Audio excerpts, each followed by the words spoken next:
Hello friends, welcome. UPSC preparation only channel में आपका स्वागत है। फ्रेंड्स, आज के इस वीडियो में हम लोग भारत के जितने भी प्रधानमंत्री शुरू से लेकर प्रधानमंत्री नरेंद्र मोदी तक हुए हैं, नेहरू जी से लेकर नरेंद्र मोदी तक के सारे ही प्रधानमंत्री के कार्यकाल को हम लोग देखेंगे कि उनके समय में कौन सब महत्वपूर्ण घटनाएँ घटित हुई है। देखिए, सबसे पहले यहाँ पर आपको स्क्रीन पर दिख रहा होगा भारत की विकास गाथा, प्रधानमंत्रियों के दौर, राष्ट्र निर्माण से लेकर समकालीन भारत तक नेतृत्व की एक यात्रा। देखिए, शक्ति की रूपरेखा और प्रधानमंत्री का संवैधानिक आधार यहाँ पर आपको दिया है। प्रधानमंत्री सदन का नेता होता है जो लोकसभा में बहुमत प्राप्त दल का नेता होता है। वे सरकार के मुख्य नेता हैं और उनके सुझाव पर ही राष्ट्रपति अन्य मंत्रियों की नियुक्ति करते हैं। यहाँ पर आपको अनुच्छेद 74 और अनुच्छेद 75 का जिक्र किया गया है। आर्टिकल 74 में राष्ट्रपति को सहायता और सलाह देने के लिए एक मंत्रिपरिषद होगी जिसका प्रमुख प्रधानमंत्री होगा, और आर्टिकल 75 में है, अनुच्छेद 75 में, प्रधानमंत्री की नियुक्ति राष्ट्रपति करेंगे और अन्य मंत्रियों की नियुक्ति राष्ट्रपति प्रधानमंत्री की सलाह पर करेंगे। उसके बाद देखिए, भारत के 75 वर्षों का जो नेतृत्व है उसको 4 अलग अलग विशेष पार्ट में डिवाइड किया गया है। जो 1947 से 1966 का जो समय होता है उसको बोला जाता है राष्ट्र निर्माण का दौर। 1966 से 1984 के बीच का समय उथल पुथल और दृढ़ता का दौर, क्योंकि इस समय के बीच में बहुत ज़्यादा उथल पुथल था। उसके बाद 1984 से 2004 के बीच का जो समय है उसको आर्थिक परिवर्तन का दौर कहते हैं, क्योंकि इसी समय जो है आर्थिक रूप से बहुत सारे महत्वपूर्ण निर्णय लिए गए, और 2004 के बाद से वर्तमान तक का जो समय है उसको समकालीन भारत का दौर कहा जाता है। देखिए, यहाँ पर सबसे पहले अब हम लोग जो है नेहरू जी के बारे में देखेंगे कि जवाहरलाल नेहरू जो है भारत के पहले प्रधानमंत्री थे। तो देखिए, जवाहरलाल नेहरू का कार्यकाल जो है 15 अगस्त 1947 से लेकर 27 मई 1964 ईस्वी तक चला था। 15 अगस्त 1947 को भारत स्वतंत्र हुआ। नेहरू जी स्वतंत्र भारत के पहले प्रधानमंत्री बने। 26 जनवरी 1950 को संविधान लागू हुआ, भारत गणतंत्र बना और नेहरू ही लोकतांत्रिक या गणतांत्रिक भारत के पहले प्रधानमंत्री रहे। 1951-52 में देश के पहले आम चुनाव हुए। इंडियन नेशनल कांग्रेस ने भारी बहुमत जीतकर नेहरू को नवनिर्वाचित प्रधानमंत्री बनाया। तो देश में पहला जो आम चुनाव हुआ था 1951-52 में हुआ था। 1951 से लेकर 56 के बीच प्रथम पंचवर्षीय योजना चलाई गई जिसका मुख्य फोकस कृषि और सिंचाई पर था। 1956 में सेकेंड 5 ईयर प्लान शुरू हुआ जिसमें भारी उद्योगों, सार्वजनिक क्षेत्र और औद्योगिकरण पर जोर दिया गया। 1 नवंबर 1956 को स्टेट्स रीऑर्गेनाइजेशन एक्ट लागू हुआ और भाषाई आधार पर राज्यों का पुनर्गठन किया गया, यानी कि राज्य पुनर्गठन अधिनियम जो है 1 नवंबर 1956 ईस्वी को लागू हुआ। उसके बाद 1954 में चीन के साथ पंचशील सिद्धांत जो है उस पर समझौता हुआ और 1955 में बांडुंग कॉन्फ्रेंस के जरिए भारत ने गुटनिरपेक्ष सोच की नींव रखी। 1961 में बेलग्रेड में नॉन अलाइंड मूवमेंट समिट हुआ जिसमें नेहरू इसके प्रमुख संस्थापकों में से एक रहे। अक्टूबर-नवंबर 1962 ईस्वी में भारत चीन युद्ध हुआ। इसमें भारत को भारी झटका लगा और सुरक्षा तथा विदेश नीति पर गंभीर पुनर्विचार शुरू हो गया। 1963-64 के दौरान चीन युद्ध के बाद रक्षा खर्च बहुत ज़्यादा बढ़ गया भारत में। तीसरी पंचवर्षीय योजना जो है थर्ड 5 ईयर प्लान वो चल ही रहा था। तो उसी बीच 1 दिसंबर 1963 ईस्वी को नागालैंड को पूर्ण राज्य का दर्जा मिल गया। 27 मई 1964 ईस्वी को नेहरू जी का निधन हुआ और उनका कार्यकाल यहीं पर समाप्त हुआ। तो फाइनली हम लोग क्या देखें कि नेहरू जी का जो निधन है वो 1964 ईस्वी में हुआ। और कब? 27 मई 1964। उसके बाद देखिए, लाल बहादुर शास्त्री का जो कार्यकाल है उससे ठीक पहले कार्यवाहक प्रधानमंत्री के रूप में गुलजारी लाल नंदा जी का कार्यकाल आया। ये 2 बार कार्यवाहक प्रधानमंत्री रहे, एक नेहरू जी के निधन के जस्ट बाद 1964 में, और दूसरी बार लाल बहादुर शास्त्री का जब निधन हुआ था तो उसके बाद 1966 ईस्वी में भी। तो देखिए, तो सीधा हम लोग आते हैं लाल बहादुर शास्त्री जी के बारे में। इनका जो कार्यकाल है वो 9 जून 1964 ईस्वी से लेकर 11 जनवरी 1966 ईस्वी तक था। 1964 से 66। 9 जून 1964 ईस्वी को लाल बहादुर शास्त्री प्रधानमंत्री बने। 1964 से 65 के दौरान खाद्यान्न संकट और पाकिस्तान के साथ तनाव बढ़ा। उसी दौर में हरित क्रांति की शुरुआती तैयारियां की गई। अप्रैल 1965 में रन ऑफ कच्छ में भारत पाक सीमा विवाद से संघर्ष शुरू हुआ। कब? अप्रैल 1965 में, 1965 में, और यही आगे चलकर जो है पूर्ण युद्ध की भूमिका बना। अगस्त सितंबर 1965 यानी कि अगस्त सितंबर 1965 ईस्वी में भारत पाकिस्तान युद्ध शुरू हो गया। सेना ने पंजाब और जम्मू कश्मीर मोर्चों पर लड़ाइयाँ लड़ी। यही दौर था जब शास्त्री जी ने जय जवान जय किसान का नारा दिया, जो कृषि और सुरक्षा दोनों को जोड़ने वाला महत्वपूर्ण राजनीतिक संदेश बना। 10 जनवरी 1966 को ताशकंद एग्रीमेंट हुआ और भारत के प्रधानमंत्री लाल बहादुर शास्त्री और पाकिस्तान के राष्ट्रपति अयूब खान ने हस्ताक्षर किया। 11 जनवरी 1966 की रात ताशकंद में ही लाल बहादुर शास्त्री जी का जो है अचानक निधन हो गया। उसके बाद आइए इंदिरा गांधी के बारे में हम लोग जानते हैं कि इनका जो कार्यकाल है वो 24 जनवरी 1966 से 24 मार्च 1977 ईस्वी तक रहा। कब?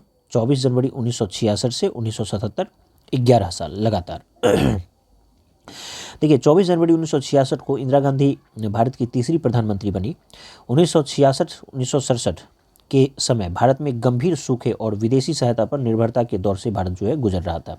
इसी बीच हरित क्रांति का विस्तार हुआ, खासकर पंजाब, हरियाणा, वेस्टर्न यूपी सब में। 1967 के आम चुनाव में कांग्रेस की ताकत कुछ कम हुई।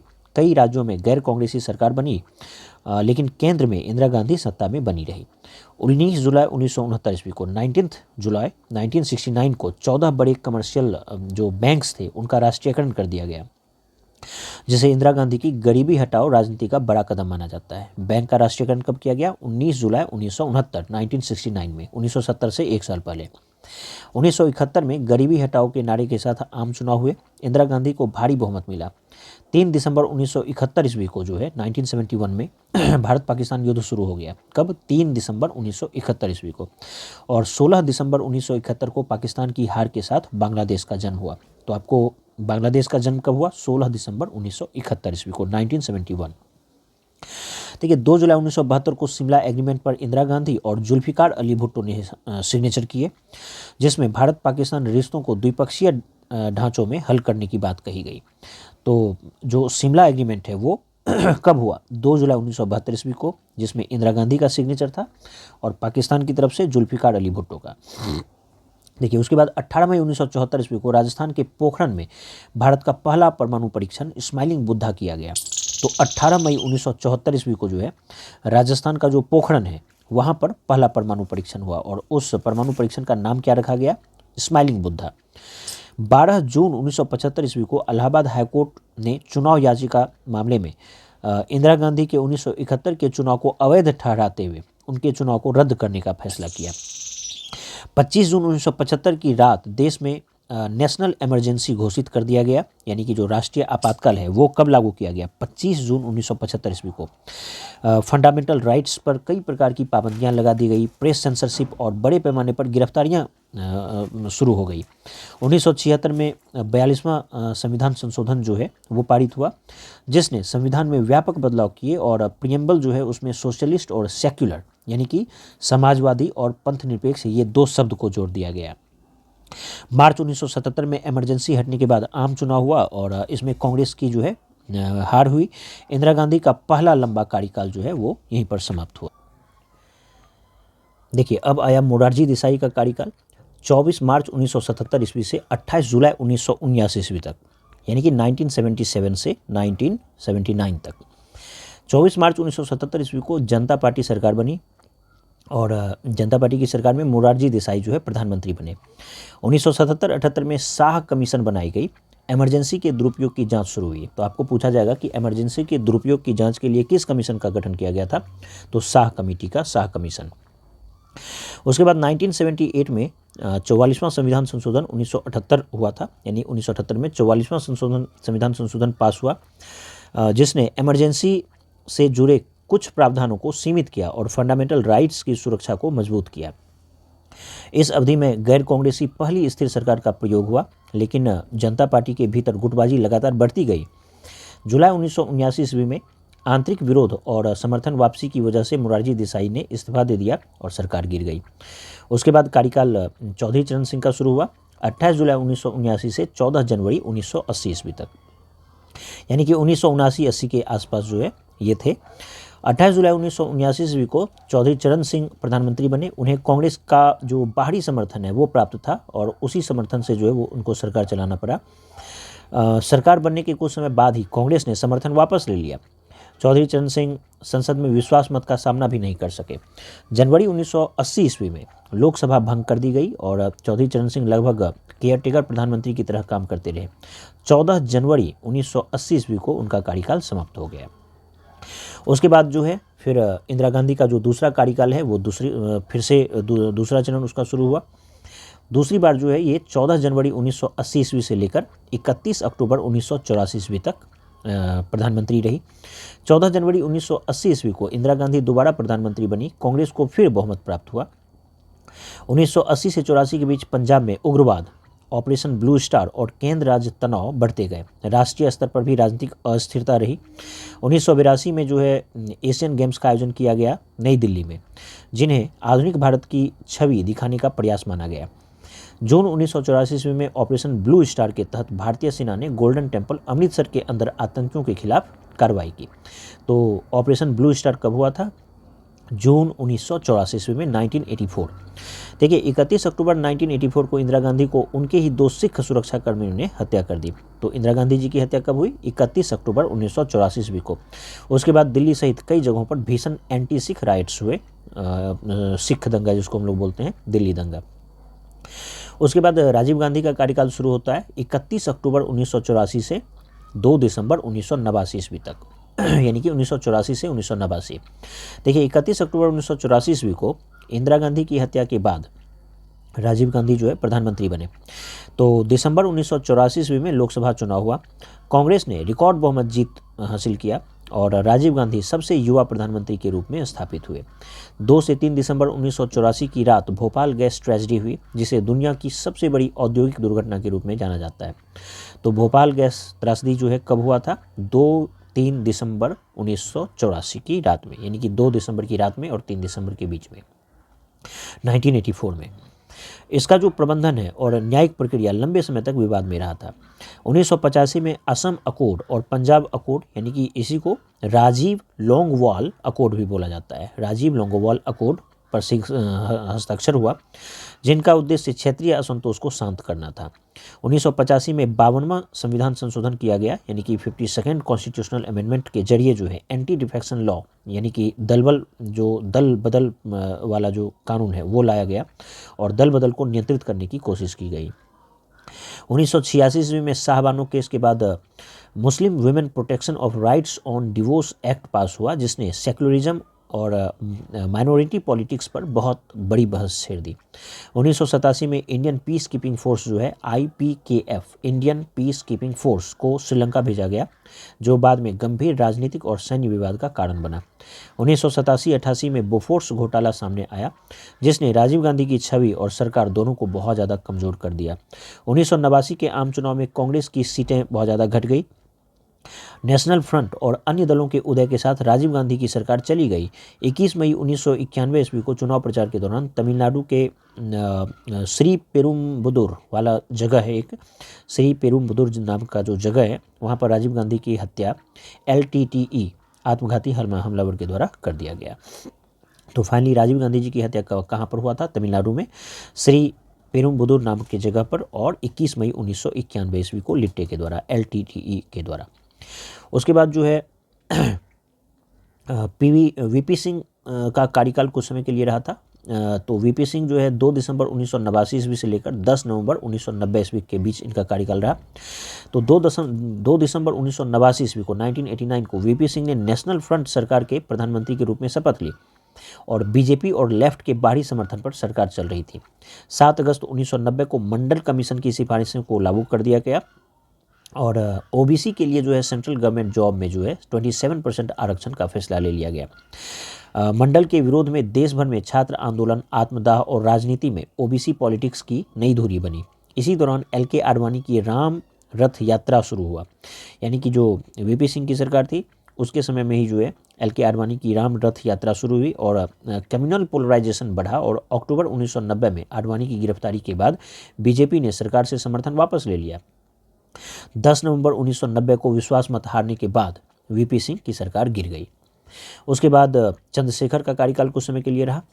तो देखिए कार्यकाल 10 नवंबर 1990 से 21 जून 1991 ईस्वी के बीच रहा था। तो 10 नवंबर 1990 को चंद्रशेखर ने प्रधानमंत्री पद संभाला और यह अल्पमत की सरकार थी जिसे कांग्रेस का बाहरी समर्थन प्राप्त था। यह अवधि गल्फ वॉर 1991, बढ़ते करंट अकाउंट डेफिसिट और फॉरेन एक्सचेंज क्राइसिस की थी।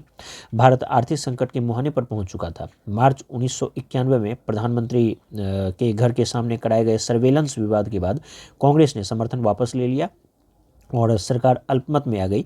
गवर्नमेंट ने लोकसभा भंग करने की सलाह दी। चंद्रशेखर केयरटेकर प्रधानमंत्री के रूप में जून 1991 तक रहे। इसी चुनाव के दौर में मई 1991 में यानी कि मई 1991 में राजीव गांधी जी की हत्या कर दी गई।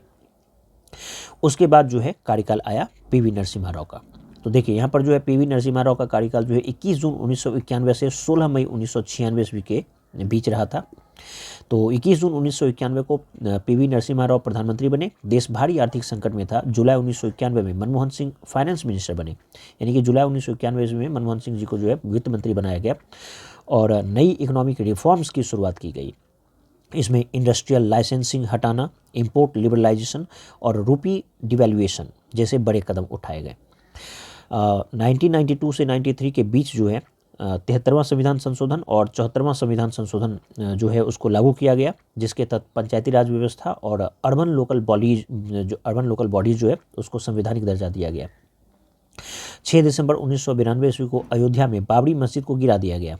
तो बाबरी मस्जिद का जो विध्वंस है कब हुआ था? 6 दिसंबर 1992 ईस्वी को 1992 को।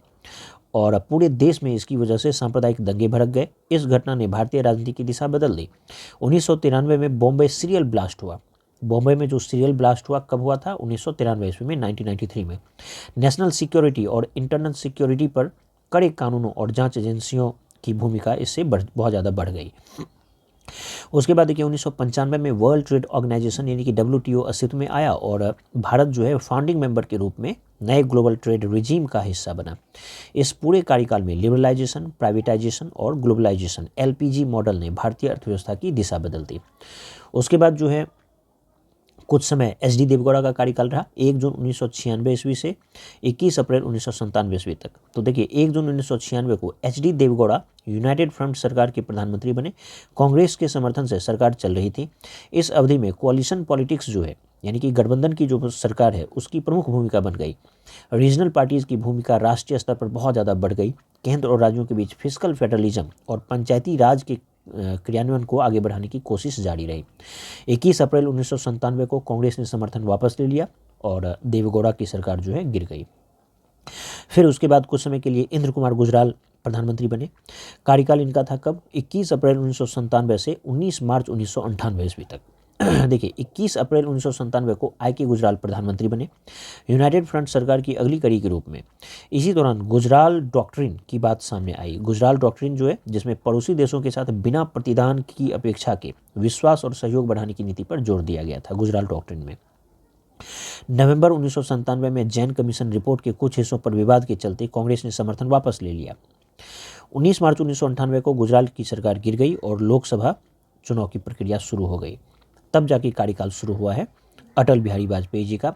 तो 19 मार्च 1998 से 22 मई 2004 के बीच जो है इनका कार्यकाल रहा था। तो देखिए 16 मई 1996 को पहली बार अटल बिहारी वाजपेयी प्रधानमंत्री बने। कब? 16 मई 1996 ईस्वी को। लेकिन ठीक है, तो पहली बार जब ये प्रधानमंत्री बने तो बहुमत सिद्ध न कर पाने की वजह से 13 दिन में ही इनका जो सरकार है 1 जून 1996 ईस्वी को इनको इस्तीफा देना पड़ा, सरकार गिर गई। 19 मार्च 1998 को NDA सरकार के नेता के रूप में वे दोबारा प्रधानमंत्री बने। कब? 19 मार्च 1998 ईस्वी को NDA की सरकार के नेता के रूप में वो दोबारा प्रधानमंत्री बने। और ठीक है, और NDA की ठीक है, और 11 और 13 मई 1998 को पोखरण 2 न्यूक्लियर टेस्ट्स किए गए। इन्हीं के कार्यकाल में जो है 11 मई 1998 1998 और 13 मई 1998 ईस्वी को पोखरण में जो है पोखरण 2 न्यूक्लियर टेस्ट किया गया। भारत ने स्वयं को खुले तौर पर न्यूक्लियर वेपन स्टेट के रूप में घोषित किया। फरवरी 1999 में लाहौर बस यात्रा हुई।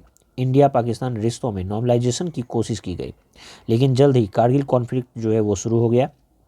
मई से लेकर जुलाई 1999 के बीच कारगिल वॉर चला था। तो आपको पूछा जाएगा कि कारगिल वॉर कब हुआ था? तो मई, जून, जुलाई 1999 ईस्वी में, 1999 में जो है कारगिल वॉर हुआ। भारतीय सेना ने पाकिस्तानी इंट्रूडर्स को बाहर निकाला।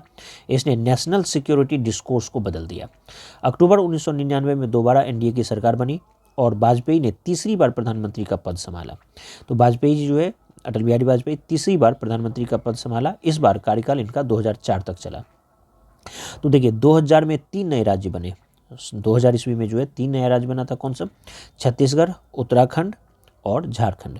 2001 में आगरा समिट में इंडिया पाकिस्तान के बीच कश्मीर सहित कई मुद्दों पर बातचीत हुई, लेकिन बिना औपचारिक समझौते के समिट समाप्त हो गया।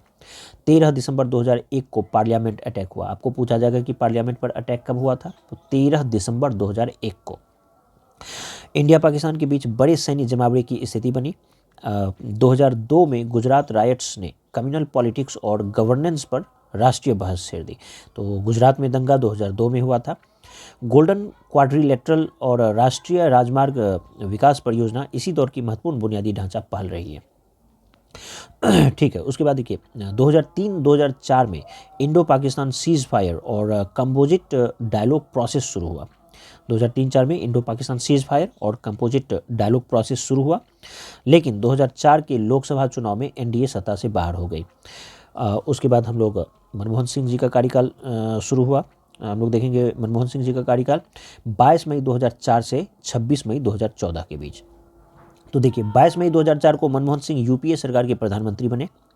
2004 से 9 के पहले कार्यकाल में राइट टू इंफॉर्मेशन एक्ट 2005 को लागू किया गया, यानी कि सूचना का जो अधिकार 2005 है, सूचना का अधिकार 2005 वो लागू हुआ, जिसने गवर्नेंस में ट्रांसपेरेंसी बढ़ाने का बड़ा रास्ता खोला।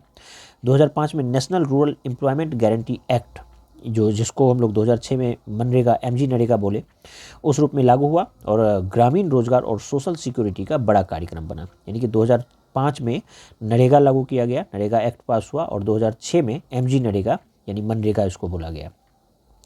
उसके बाद जुलाई 2005 से लेकर जुलाई 2005 से 2008 तक Indo US civil nuclear deal पर बातचीत और समझौता हुआ, जिसने इंडिया यूएस स्ट्रेटजिक पार्टनरशिप की दिशा बदल दी। 2008 में ग्लोबल फाइनेंशियल क्राइसिस के समय भारत ने फिस्कल स्टिमुलस और मॉनेटरी ईजिंग के जरिए अपेक्षाकृत बेहतर प्रदर्शन किया।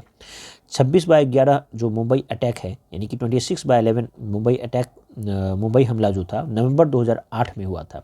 तो नवंबर 2008 में मुंबई हमला हुआ था, 26/11 जिसको बोलते हैं। नेशनल सिक्योरिटी आर्किटेक्चर में बदलाव हुआ, एनआईए जैसी संस्था की स्थापना की गई। 2009 में जो है यूपीए दोबारा सत्ता में लौटा और मनमोहन सिंह ने दूसरी बार प्रधानमंत्री का पद संभाला।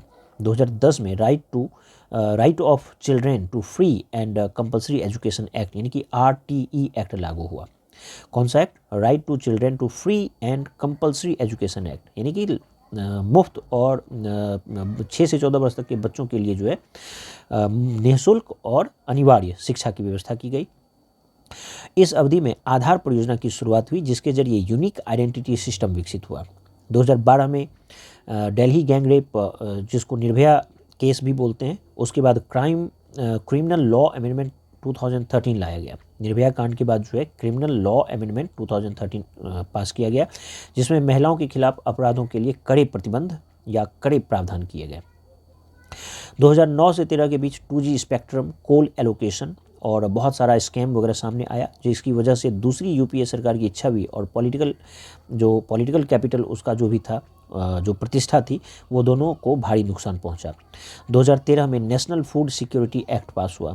2013 में जो है जो खाद्य सुरक्षा अधिनियम है वो पास किया गया और सस्ती अनाज वितरण के जरिए बड़ी आबादी को फूड सिक्योरिटी देने की कोशिश की गई। 2014 के आम चुनाव के बाद 26 मई 2014 को मनमोहन सिंह का कार्यकाल समाप्त हुआ और नई सरकार बनी। इसके बाद शुरू होता है नरेंद्र मोदी जी का कार्यकाल। जो पहला कार्यकाल है वो 26 मई 2014 से 30 मई 2019 तक चला। 2014 से 2019 तक। तो देखिए 2014 में मिनिमम गवर्नमेंट मैक्सिमम गवर्नेंस तथा make in India, digital India, स्वच्छ भारत जैसे कार्यक्रमों की शुरुआत हुई। जनधन खातों के जरिए वित्तीय समावेशन पर जोर दिया गया। 8 नवंबर 2016 को नोटबंदी लागू किया गया। कब? 2016 में 8 नवंबर को। और 500 रुपये और 1000 रुपये का जो पुराना नोट है उसको चलन से बाहर करने का निर्णय लिया गया। इसका लक्ष्य था काले धन व नकली नोटों पर प्रहार करना। अर्थव्यवस्था पर तात्कालिक झटका भी इससे थोड़ा बहुत पड़ा। 2016 में जो है सर्जिकल स्ट्राइक हुआ। उड़ी हमले के बाद पीओके में जो है आतंकवादी ठिकानों पर लक्षित कार्रवाई की गई। 2016 में ये घटना सर्जिकल स्ट्राइक हुआ। 1 जुलाई 2017 को जो है जीएसटी लागू किया गया। 1 जुलाई 2017 से जीएसटी लागू हुआ। देश भर में अप्रत्यक्ष करों को एकीकृत कर वन नेशन वन टैक्स का ढांचा बनाया गया। फरवरी 2019 में जो है पुलवामा आतंकी हमला हुआ। पुलवामा अटैक जो है फरवरी 2019 में हुआ और उसके बाद बालाकोट एयर स्ट्राइक राष्ट्रीय सुरक्षा और आतंकवाद विरोधी राजनीति का बड़ा मुद्दा बना। अब प्रधानमंत्री मोदी का जो है दूसरा कार्यकाल 30 मई 2019 से 9 जून 2024 तक चला।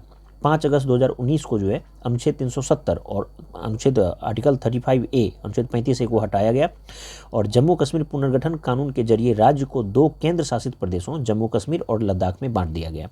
2019 में जो है सिटीजनशिप अमेंडमेंट एक्ट यानी कि CAA पास किया गया और इसके खिलाफ देश भर में विरोध प्रदर्शन हुआ। तो CAA कब पास किया गया? तो सिटीजनशिप अमेंडमेंट एक्ट 2019 में। NRC और NRC CAA पर बहुत ज़्यादा बहस तेज हो गया 2019 में। देखिए मार्च 2020 में कोविड-19 महामारी मार्च 2020 में जो है कोविड-19 महामारी का दौर शुरू हुआ। 25 मार्च 2020 से देशव्यापी लॉकडाउन शुरू हुआ था। 25 मार्च 2020 से बाद में आत्मनिर्भर भारत पैकेज, वैक्सीनेशन अभियान, आर्थिक राहत योजनाएं चलाई गई। 2020 से 2021 का जो 3 कृषि कानून जो है वो लाया गया था। 2020-21 में 3 नया कृषि कानून लाया गया। पंजाब, हरियाणा, पश्चिमी उत्तर प्रदेश आदि में लंबे समय तक जो है किसान आंदोलन चालू हुआ। नवंबर 2021 में सरकार ने ये कानून वापस ले लिए। डिजिटल पेमेंट जो है UPI, startup India, production linked incentive PLI योजना जो है प्रोडक्शन लिंक्ड इंसेंटिव PLI योजना के जरिए विनिर्माण व टेक्नोलॉजी सेक्टर को प्रोत्साहन दिया गया। 2023 में जो है भारत की G20 प्रेसिडेंसी दिल्ली में जो है G20 समिट हुआ। 2023 में अफ्रीकी संघ जो है अफ्रीकन यूनियन को G20 की स्थायी सदस्यता देने का निर्णय लिया गया। और अब जो है प्रधानमंत्री नरेंद्र मोदी जी का तीसरा कार्यकाल शुरू हो गया है। कब से? 9 जून 2024 से वर्तमान तक। तो 2024 के लोकसभा चुनाव के बाद नरेंद्र मोदी ने तीसरी बार प्रधानमंत्री पद की शपथ ली। यह घटना स्वतंत्र भारत में पहली बार हुई जब किसी गैर कांग्रेसी नेता ने लगातार तीसरा कार्यकाल जो है प्राप्त किया। तीसरे कार्यकाल की शुरुआती महीनों में सरकार ने पहले से चल रहे बुनियादी ढांचा, रक्षा आधुनिकीकरण, सेमीकंडक्टर व मैन्युफैक्चरिंग व वेलफेयर स्कीम्स को आगे बढ़ाने का पर जोर दिया। साथ ही नए संसद भवन के पूर्ण उपयोग, डिजिटल इंफ्रास्ट्रक्चर और विदेश नीति में ग्लोबल साउथ नेतृत्व की लाइन को आगे बढ़ाया। आने वाले वर्षों में फिस्कल कंसोलिडेशन, रोजगार सृजन, विनिर्माण को बढ़ाना, जलवायु प्रतिबद्धताओं और सामाजिक न्याय संबंधी नीतियों के बीच संतुलन बनाना ठीक है इस कार्यकाल की प्रमुख चुनौती रहेगी। और अब देखा जाएगा कि सरकार जो है कैसे आगे बढ़ती है। तो उम्मीद करता हूँ ये वीडियो आप सबको पसंद आया होगा। धन्यवाद।